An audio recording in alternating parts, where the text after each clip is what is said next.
السلام عليكم. صعدت كوت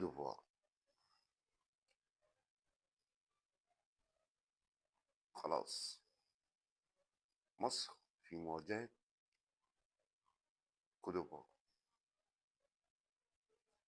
أتت الرياح بما لا تشتهي السفن.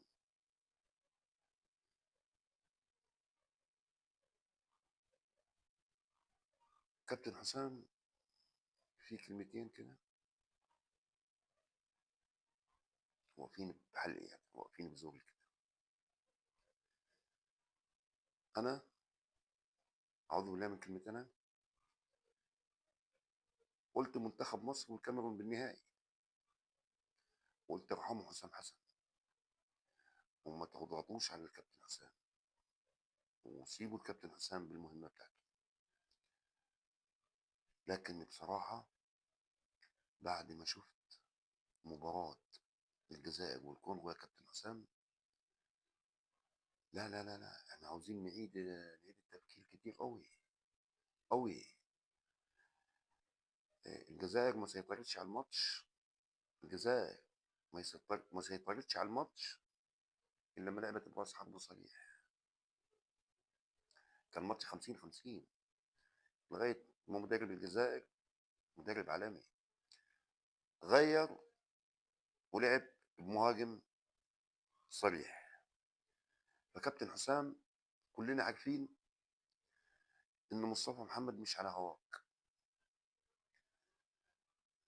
فعادي ينزل يلعب انت، مش مشكله، يلعب راس حربه بقى وخلي محمد صلاح ومرموش وامام عاشور. اقول لك ايه يا كابتن حسام، والله العظيم بقينا يعني راجل ماي فوس المايلي بتاع بيراميدز، مهاجم بيراميدز قاعد على الدكه من قوه مهاجمين الكونغو.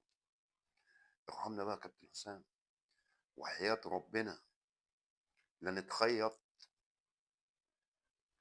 لا نتخيط لو لعبنا بالطريقه اللي انت لعبت فيها قدام بنين. وسجل الكلام ده عليا.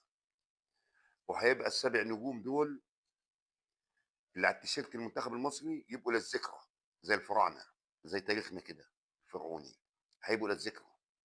وافتكر الكلام ده كويس يا كابتن حسام. لعب راس حربه منتخب كوت ديفوار ده، لو سبت له ورا الاريحيه وما ضغطتش عليه بنص ملعبه، وربنا لا يخيطونا، بالبلدي كده هيخيطونا. يعني هنتخيط يا كابتن حسام.